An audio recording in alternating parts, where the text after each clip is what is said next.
Thank you so much for the invitation and your kind introduction. Hi, everyone. My name is Zhang. I'm an assistant professor at Duke University.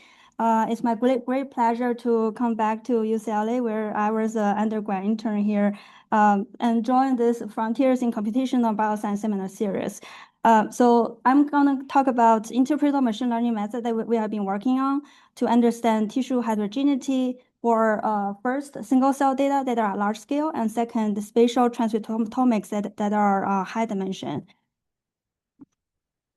So I literally started my lab last year in January, and I lead a computational biology lab over there. So we not only look at how to develop machine learning methods and AI methods that can interpret data, but also use that to diseases such as cancer and immunology.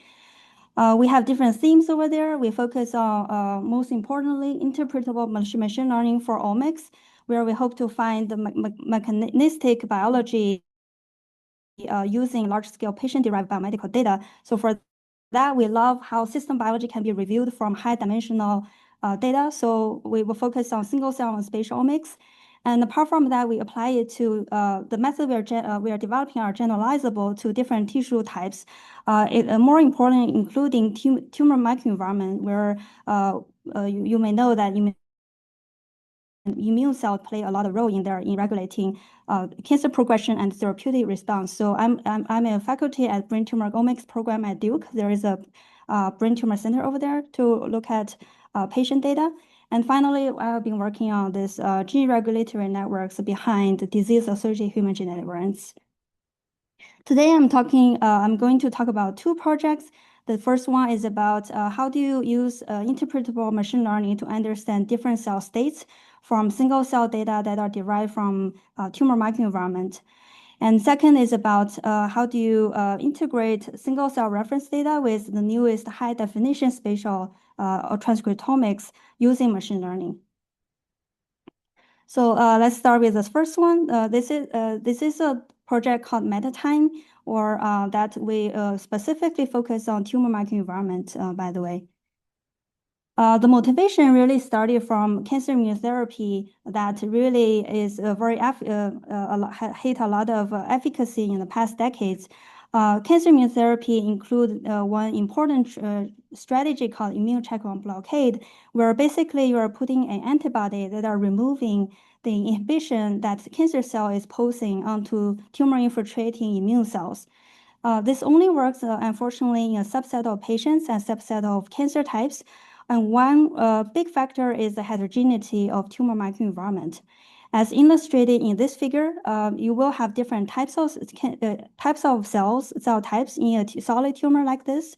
For example, in the middle, there is a groups of cancer cells that may have different genetic alterations and different plasticity states.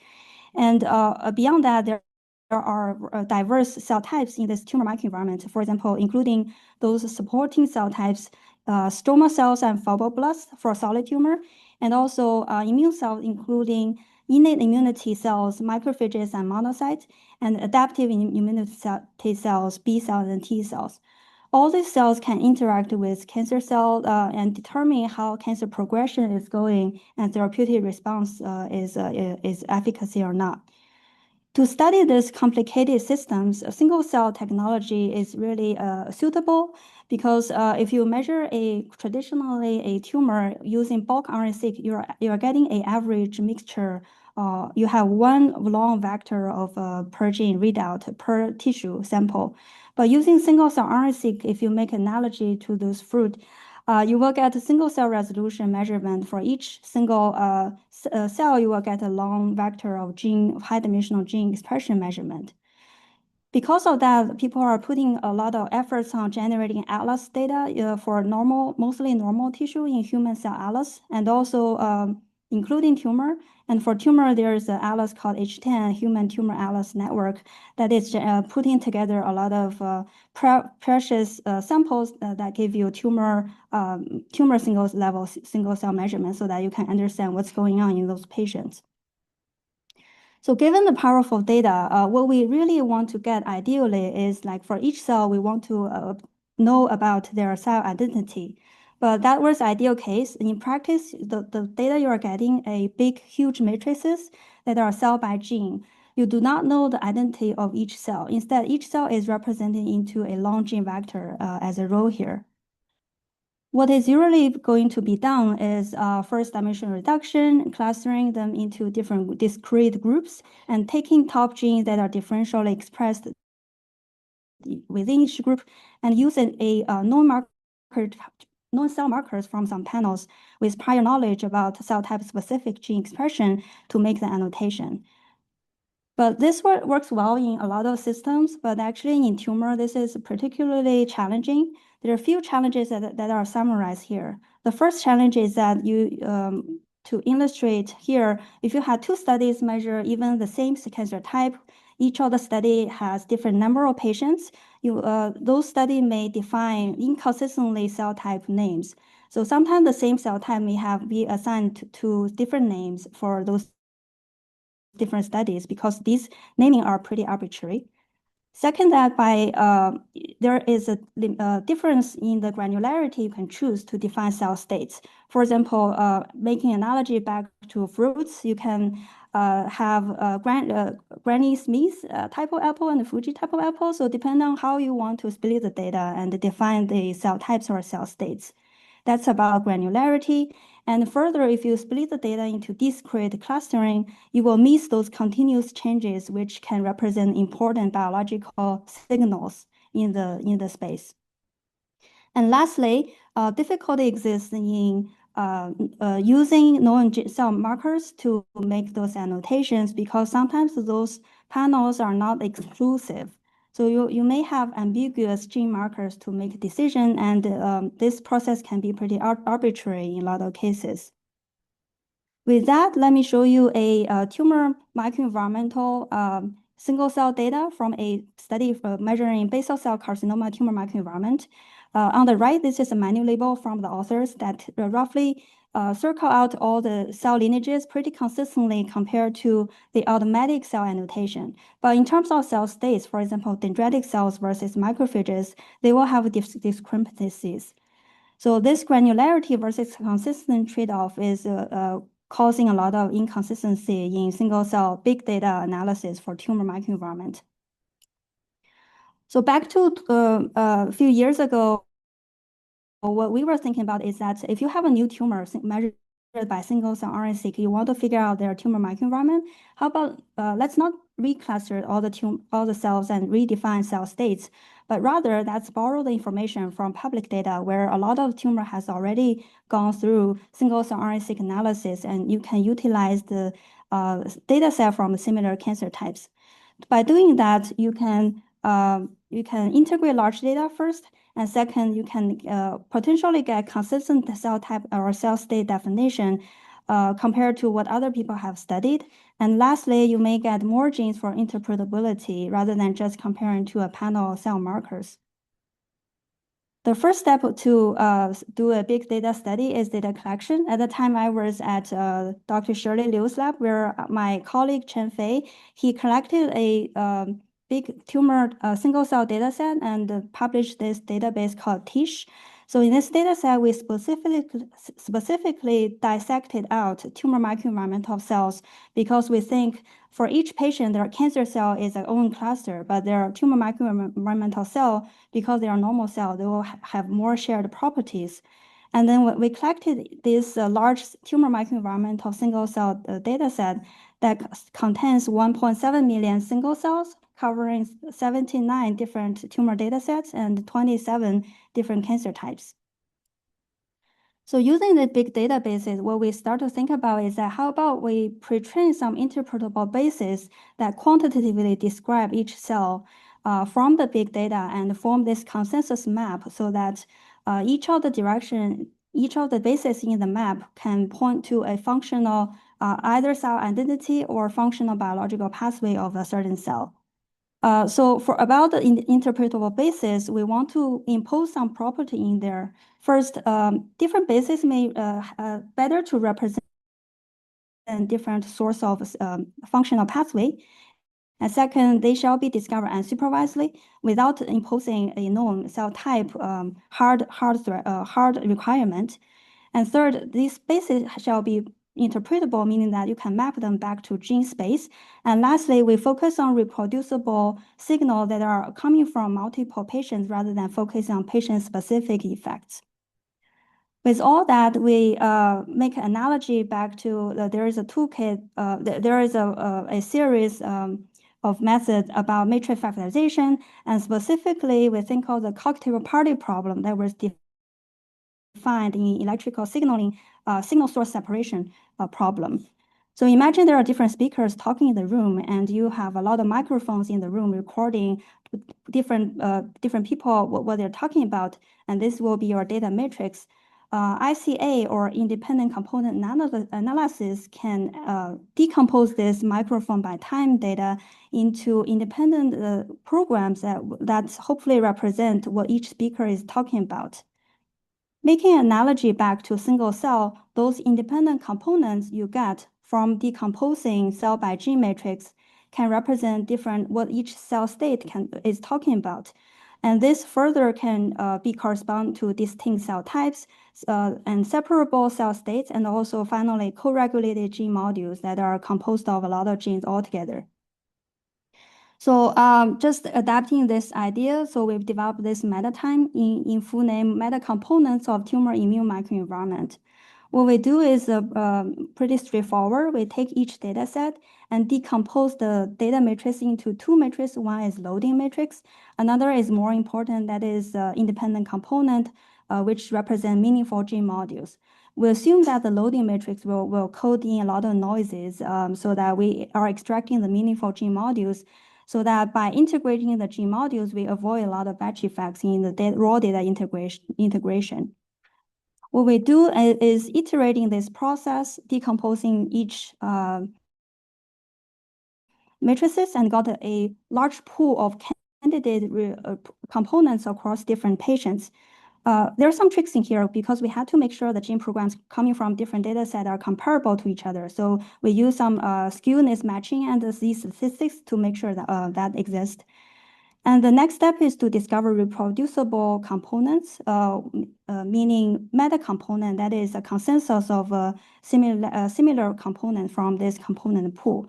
For that, we used graph clustering and got a cross data set match to call this meta component as a average profile of gene contribution score to each basis. We later found that each of the bases pretty well represent cell types or cell states or signaling pathway that are shared by different cells, and this requires one-time interpretation. So how is that useful? Maybe let me show you from different aspects. For example, first I will show you how the meta component landscape looks like for tumor microenvironment trained from this 1.7 million single cell. And second, I will show you T cell specific and myeloid specific meta components, how they can be useful. First, this is a very informative slide, and on the left, this is basically showing you how different gene programs coming from different patient, they form block-wise shapes representing share high correlation within each block of the meta components. So each of the meta components, we try to give them a short name by looking at the top gene contributing to that, and also pathway enrichment and transfer factors. Here, a good thing is that for each of the meta component, it's not a single, a few gene list. This is a gene vector where each of the gene has their own contribution to that particular meta component. So we can take arbitrary number of top genes to show in here. I'm creating 20 genes per meta component and highlighting those important genes that we use to make this annotation. For example, the first most reproducible and seen meta component across patient is a pan cell type interferon response. This makes sense because basically all tumor has inflammation happening in their cells. The second one is about cell proliferation in the S stage. So we see a lot of tubulin, and so all these top genes, they form within the same gene module functionally. The third one is heat stress. And going down there, we see some cell state specific stuff. For example, this yellow one represents dendritic cell that are particularly in the substate of P dendritic cell. This dendritic cell, interestingly, highly expressed granzyme B, which is also actually a T cell cytotoxic factor. So this shows that the gene granzyme B can contribute high to both dendritic cell, P dendritic cell, and also T cells, and that is what we want. I won't go each of the details in this top 10 meta components. So I will just switch to this landscape of meta components. So basically, we learned 86 robust meta components from 1.7 million single cell coming from tumor microenvironment. We try to categorize them into different cell lineages. So basically, you can see B cell, T cell, dendritic, myeloid, and stroma lineages in these tumor microenvironmental components. And the last category is a pan cell type signaling pathway that can show up in many different cells. For example, interferon response can score high in some macrophages and also score high in some T cells. And so as some AP1, there is an AP1 driven cell stress component over there. So using this 86 different meta components, we can now score each cell into their quantitative scoring of along this basis Google map of single cell of tumor microenvironment. So that was a landscape. And then next, I want to show how this can be useful in terms of individual lineages. Here, I'm showing you a T cell co-signaling pathway where the gene modules are on the membrane of T cell. Each of them has their partner on a particular antigen presentation cell or a cancer cell. So we found that all those T cell co-signaling surface markers, they have high contribution, significant contribution to a particular meta component among those three T cell related meta components. So what are those three different T cell meta components? The first one is MEC number 7. We named them using the T co-signaling pathway because they are enriched of those ICOS, the CTLA4, and those red ones here, OX40, 41BB, GITR, and so on. So that's how we name them. And the next T cell significant MAC is Tregs co-signaling pathway.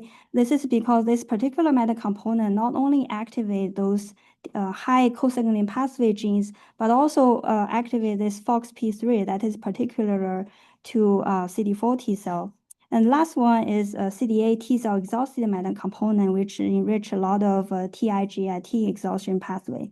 So the thought is here that maybe by looking at the top gene in those three T cell related pathway, we can not only see the potential ICB targets, but also we can find the co-express modulator of the ICB targets by looking at the top contributing gene from those pathways. So that was T cell. And the next one is about myeloid cell. Usually people understand tumor infiltrating macrophages and categorize them into pro-cancer versus anti-cancer macrophages, which is M2 versus M1 macrophages. Of course, people have gained a lot of knowledge after those single cell profiling.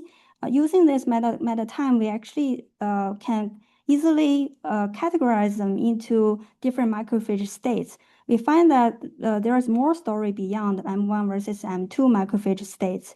Rather, they seem to be categorized based on their metabolisms. For example, if you put away monocyte CD14, 16 that are pretty easy to separate, the macrophages infiltrating tumor, we think is classified into the following states. The first one is SPP1 high macrophages that are clearly enriching pathways that are glycolysis and hypoxia using top contributing gene from the meta component of SPP1 macrophages. The second macrophage state is high in C1q complement pathway. These are macrophages that are in charge of phagocytolytic. They are likely eating up the garbage happening in the tumor necrosis area. And the next one is macrophages that are high in lipid-rich and cholesterol process controlled by PPAR transfer factor. And the last one is highly cytokine-rich. So they are rich. They tune up the whole IL-1B pathway and alpha-kappa B. So these are the kind of tumor infiltrating macrophage states we think of.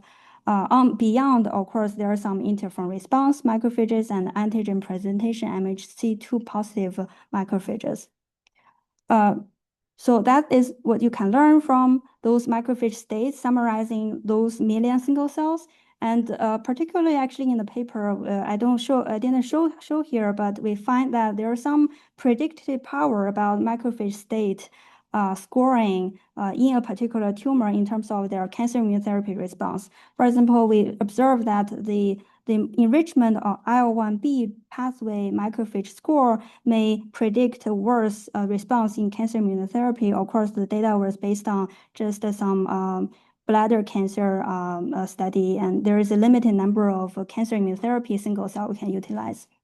But this means that using those meta time score, we can probably create pre-treatment predictive features that can help you predict the therapy response based on a tumor microenvironment signature. So that was about interpretability. How do we understand the meta components learned from the tumor single cell? The next one I will be very brief because the question we ask here is that for each of the meta component, can we figure out the transfer factor that are regulating the whole component? The way we're doing it is essentially looking at two things. One is what is a particular transfer factor's contribution in terms of meta time score on the x-axis? The second is what is the transfer factor binding probability around the top genes in that meta components on the y-axis. So combining the binding score and the co-occurrence score, we impute what are the top transfer factors that are potentially driving the whole meta component. By the way, this was utilizing a tool called LISA that was developed in Shirley's lab, which is you can input a list of genes and figure out what are the most possible transfer factor binding around those genes by looking at a lot of public ChIP-seq data. So just to show you two cases, for example, for meta component number 0, interferon response, as expected, those STAT pathway, STAT transfer factor show up score high in both dimensions. So they contribute high to the meta time score, and they also contribute high in terms of binding score. That's what they want. This is kind of a positive control. Another one is on the right. This is a P dendritic cells mass regulator. Here we find TCF4 and IL-4, BCL11A. Those are factors you can actually find in literature about driving the whole P dendritic cell lineages. So this may be useful in terms of, especially for those transfer factor that has ChIP-seq data available already in the public domain. So that was about regulation. But the last part I want to show you is that how can we make a toolkit that in the future, if you have a new tumor single cell data measuring tumor microenvironment, can you quickly annotate your data? So the idea is very simple. We can take any TME single cell data and project it onto the meta time space, which is 86 different dimensions rather than a few thousand genes. And we have two types of output. The type 1 output is meta component signature scores. So this is basically a matrix of cell by MAC. If I visualize them on the original UMAP, actually you can maybe realize you can actually put the cell in wherever they are based on using the representation you want. But the color is representing a particular meta component score. For example, this one is highlighted using the same basal cell carcinoma tumor microenvironment data before, and highlighting what is each cell score in the direction of IL-1B active macrophage states. For that, you can see clearly within the macrophages, there is a gradient of IL-1B MET component or IL-1B pathway. The whole gene module is forming a meaningful gradient of variations in here. So it's not a discrete cut anymore. And the second one here I'm showing is a dendritic cell that is LAMP3 positive, and this clearly highlights a particular dendritic cell that was previously classified as one cluster. And the 2 T cell meta component down here is to showing you the left one is CD8 T cell exhaustion. where this metacomponent highly score enriching CXL13. This is an important T cell cytokine. That is more on the top, but in terms of the CD4 type, that is more on the bottom. So actually CXL13 express highly in both of CD8 type and CD4 type in the two places, but those two metacomponents can help you distinguish the CD8 type versus CD4 type. So because output one is there's a lot of data to look at. So we actually try to summarize output one, which is cell by 86 different score, into a discrete annotation. So here we provide output two.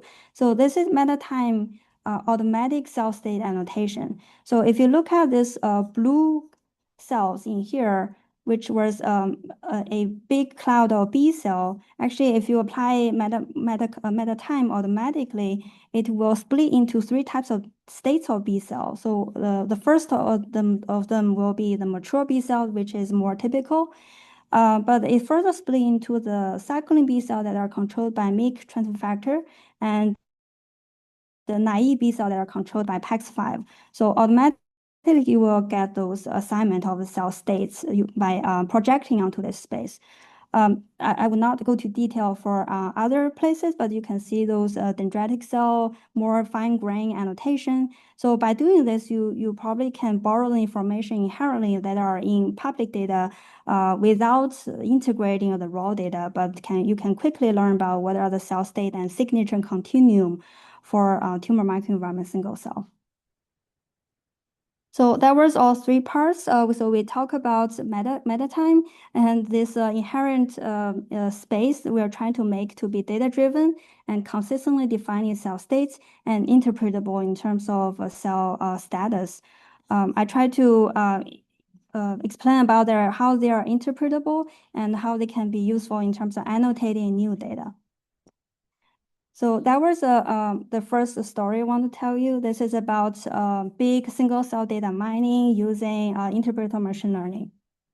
Yes. So can I just ask one clarification question on the methodology? So when you're generating the meta components, you're clustering the ICs that you find from the individual data sets. So then when you apply when you project a new data set onto those meta components, are you projecting them onto like the mean of the clustered from the original data set, or are you doing ICA on the new data set and then finding the IC that aligns to the consensus set, or no, exactly is that? Yeah, this is like a signature scoring process. It's a simple multiplication of matrix. So there's no decomposition happening in the new data. Yes. Yeah, so the basis is defined by a lot of data by design.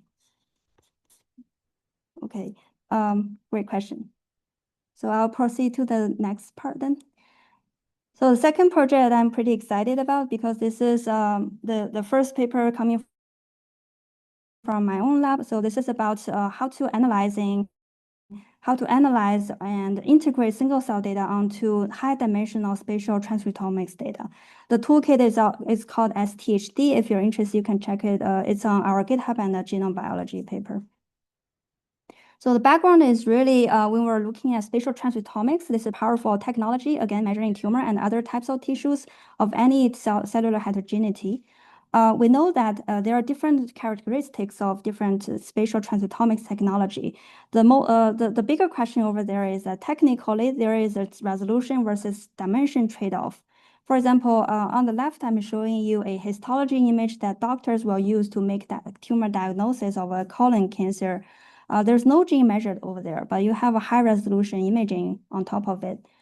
So spatial transcriptomics data, if you classify them into sequencing-based and imaging-based, they have different characters. For sequencing-based, the common method, for example, Visium, 10x Visium, you can get basic whole transcriptome measurement, but you will get a little pseudo box on multicellular resolution on the tissue. So you can overlay the gene expression onto this tissue and get those little round dots over there, which are 55 micron by diameter. So 55 micron diameter can cover 10 to 20 cell, let's say.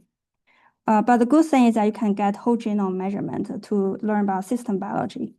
Instead, imaging-based technologies represented by like Murfish, Xenium, and Cosmics, and so on, they can measure hundreds of genes and give you subcellular molecular level resolution.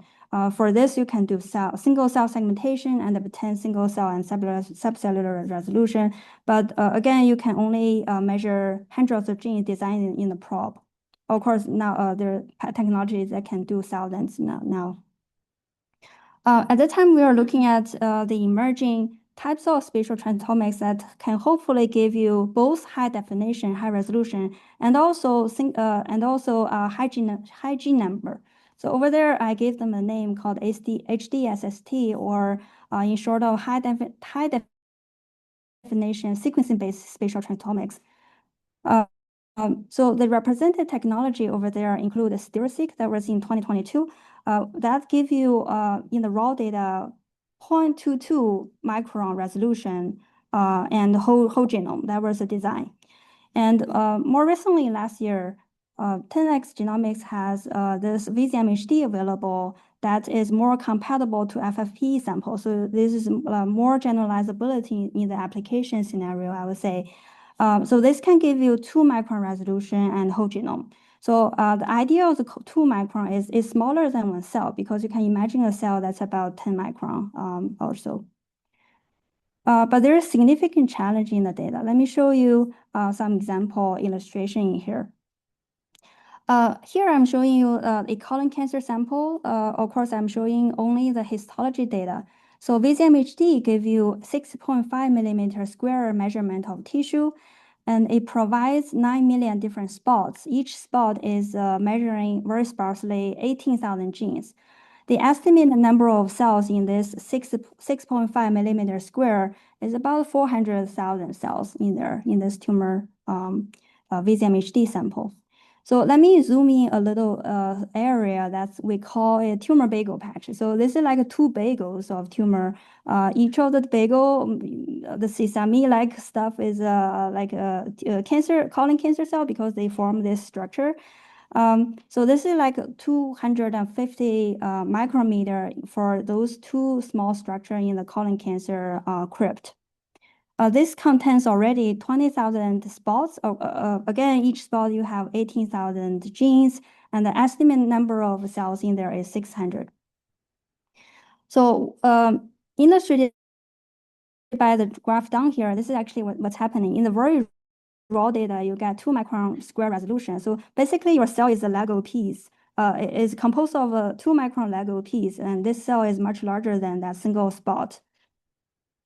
And as a consequence, you can imagine for this tiny spot, you will have very sparse measurements. So here I'm showing on the top the comparison between a spatial spot from VZM-HD compared to single cell. So in single cell, I took this colon cancer atlas from Hakohen lab from FGH. They are very nicely measured over 100 colon cancer patients. Over there, the average depth coverage for each single cell is 12,000, for example. But in each tiny spot in here, you only have average 48 different counts that are distributed over all genome. So this is very challenging to deal with the data. That's the sparsity I mean. This means that for a single spatial spot, that only contains 0.4% of the gene count of even 1 single cell. So regardless of people talk about single cell are sparse, but this spatial spot is even sparser. On top of that, remember we have 18,000 genes, this is high dimensional, and 9 million spot, this is large size. So all these come all together when you have this cool technology, but how do we deal with the data? So if you deal with the data using regular single cell, you will get this clustering. Even for this small tumor bagel patch, you don't see the clear bagel separation. You may see a little bit of bagel and tumor microenvironment separation, but this is very fuzzy. So people start to use binning approaches, which means that they aggregate nearby spots arbitrarily using the 4x4 size. This is because we assume cells are like 8 micron square size. So you can get bins and cluster this. Now you get the bagels. You get the bagels. separating tumor and microenvironment. But again, here, the red cluster here is actually a fake cluster. That is just a mixture of different cell types because you don't expect a cell type that are distributed around this script. So this is introducing noise again, as you see. So this whole process is like a mosaicing, a very high resolution oil painting. So here I'm showing the Lego version of Starry Night. So it's like you had the data that was high resolution, but you were dealing with the data using a mosaicing version. So this apparently compromises resolution and mixed cell types locally, and this requires further deconvolution if you have the mixture already. Okay, so our goal is to model single spot so that it reaches the highest subcellular resolution so that you don't have the mosaicing effect on the data. Instead, let's have the highest resolution of this data. So last year we developed STHD in short of cell typing of single spots in whole transcriptome spatial data with high definition. The idea is pretty straightforward that let's model each tiny spot by borrowing information from single cell RNA-seq reference, assuming that each cell type has some signature that you can utilize to annotate each single spot. The model is we design in the loss function two things. One is the spot count likelihood distribution, and the second thing is neighbor similarity naturally encoded in the graph. The output in our goal is first, we want to predict cell type label for each tiny subcellular spot.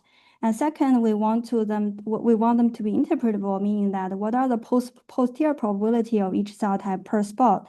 And using those labels, we can do further downstream analysis, including cell type specific expression, differential expression analysis between different regions, and detecting where cell physically interact, what we call them frontline.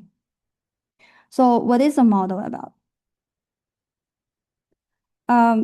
To show you, let me walk you through, we design a loss function in here, represented by L. So there are two components in there. The first component is the statistical count likelihood based on the spot counts. So here we write the expectation. Of course, we design there is a latent variable of cell type T for each of the spot A. So our observed data is a number of gene at a particular A spot. So this follows a Poisson distribution as we assume. This idea is borrowed from, again, the cool tool RCTD that was initially developed for Visium and slice-seq deconvolution. So based on this Poisson, over there, we can incorporate the depth of the particular spot, dA, and also cell type specific gene parameter. So this lambda GT is basically borrowed from RCTD, where you can assume there are some cell type specific gene parameters. Again, by the way, this is not just a few genes. This is thousands of genes altogether, because remember, we have 48 different sparse count distributed over thousands of genes. So we need to consider all the genes over there available, not just a short list of genes. So based on the Poisson distribution, we have this likelihood written in the first part of the statistical loss. But that's not enough because you actually need this regularization onto the count matrix. Here we use a cross entropy of neighboring spots. This is important because this inherently can introduce some continuity or smoothness for a local spot. Imagine your cell have 20 different spots, and you would assume their cell type probability will be similar for all spots within that cell. So that's motivation. So here we write P probability of A spot to be different cell types, PAT over there, and calculate cross entropy between A and A prime. A prime is a adjacent spot over there. By the way, so by defining nearest neighbors of A, we actually use this local assumption that to include a few cells very locally. So this is actually a hyperparameter you can choose, but we choose a parameter that are reflecting a few cells, just a few cells, one or two cells. So with these two components, we form the whole STHD model. So this is totally different from all the sorts that people are using, including binning, local binning approaches, and also image-based cell segmentation. By the way, we didn't go with image-based cell segmentation here. A lot of because in tumor cells are so crowded, and in images you are actually it's hard to segment them out very accurately. So thanks for the Atlas profiling of colon cancer. We borrowed this Palka et al. Cell published in Cell 2021 that is about colon cancer cell atlas. They already annotated different cell lineages down there, and they actually have a good annotation of 98 fine-grained cell types from this big single cell atlas. So we just use their 98 definition of cell type labels over there and shift this label onto spatial. Now I need to show the result. So on the right, this is a result of STHD. So you can see the bagels that are pinky color. The outside of the bagel are colon tumor-like epithelial cells.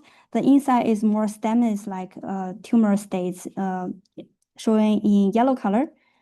In between the bagels, you will see fibroblasts or endothelial in blue color.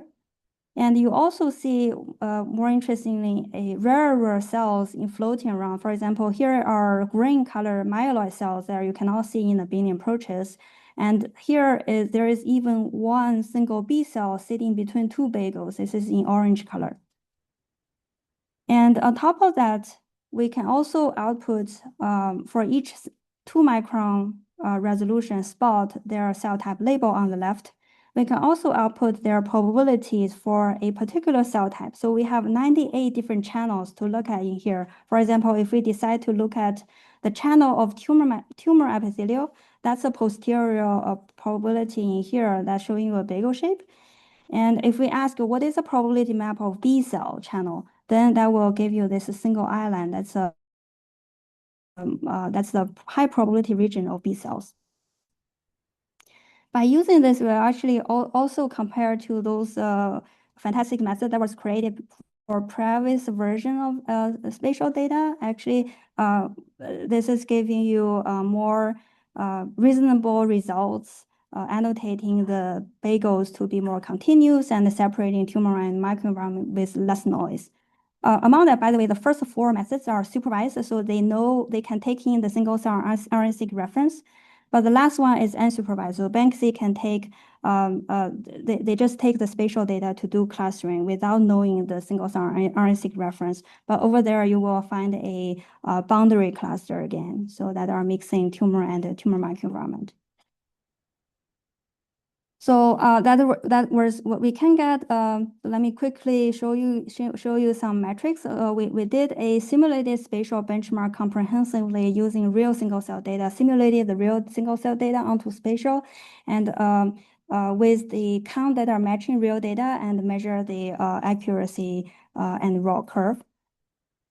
We also generated a version of cell type specific binning approach, which means that if you want to, again, calculate local binning, you can consider the cell type specificity, meaning that let's not mixture the cell type when you created beans, but let's split the cell types when you are creating the beans. This can increase depth when you are looking at those beans, thinking of each bean can be a single cell size.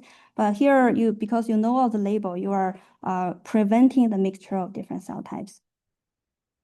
And using that, we actually compare to single cell RNA-seq reference and see cell type specific gene markers represented pretty well in different cell types. So meaning that the STHD guided binning you are obtaining is likely to already separate different cell types already. The last one is the benchmarking about the computational efficiency. So remember the whole slide with MHD, there are 9 million subcellular spots. So we actually are pretty runnable even on single CPU hour, even on single CPU overnight. This is actually because inherently we derived the gradient of the loss function, so that it actually does very fast optimization to compute the cell type labels. From that, I can show you now the whole VZMHD view of the cell type label distribution. We also actually created an interactive STHD viewer where you can actually zoom in over there. There's a link on our GitHub. Here, I'm showing you the colon cancer again. You will see the tumor on the margin and tumor inside. There are some blue, very aligned fibroblasts, myofibroblasts over there. And there is some fibroblasts in blue color again, separating the inside tumor clone and outside tumor. The grayish stuff are normal colon goblet cells that are you expected to see. So you can see that actually easily STHD can integrate single-cell RNA-seq reference to give you global tissue segmentation on top of having 2-micron resolution subcellular cell type labeling. Using that, we also noticed some interesting cell structure. For example, here I'm showing you some vascular structures. Different vascular have different their preferred spatial organization or location. And here I'm showing you some blood vessels that are wrapped around by these endothelial cells. So with those global structure, we can actually do cell type specific differential expression between different spatial domains. For example, here we are comparing specifically epithelial cells. On top region, we find there is specific cell pathway TNF-alpha upregulated in those orange regions specific to the epithelial cell. And the macrophages beyond that, macrophages inside, infiltrating inside the tumor is actually upregulating SPP1, those hypoxia markers. So this is done only to macrophages beings. So that was global observation. We actually find very interesting things. We were diving in some particular regions. So if I go back here, I circle 2 purple boxes in here. And that's where we found the local discovery of immune hubs.